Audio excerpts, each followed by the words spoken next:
Dombivli एमआयडीसीच्या phase 2 मध्ये पुन्हा एकदा भीषण आग लागलेली आहे।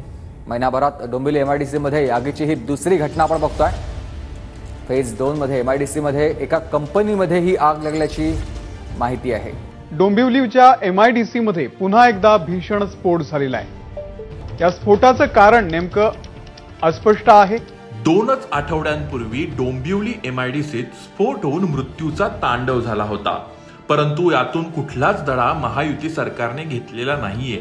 हे आज पुन्हा याच परिसरातील एका कंपनीत आगीची महाभयंकर दुर्घटनेवरून स्पष्ट होतं। डोंबिवली हे ठाणे जिल्ह्यात येतं।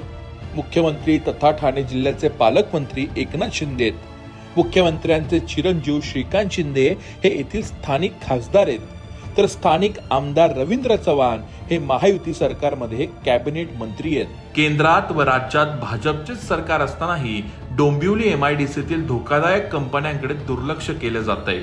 कंपन्या धोकादायक असूनही त्यांच्यावर कुठलीही कारवाई होत नाही।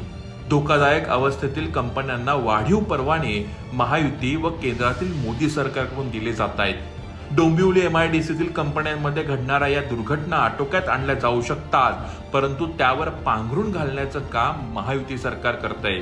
डोंबिवली एमआयडीसीतील या नियमबाह्य बेकायदेशीर गोष्टींमुळे नेमका फायदा कुणाला होतोय, याची चौकशी कधी होणार? महायुती सरकारकडून प्रोत्साहन दिल्या जाणाऱ्या या बेकायदेशीर कृत्यांमुळे आणखी किती निष्पापांना त्यांचा जीव गमवावा लागणार? याचं उत्तर शिंदे फडणवीस अजित पवार सरकारने जनतेला द्यायलाच हवं।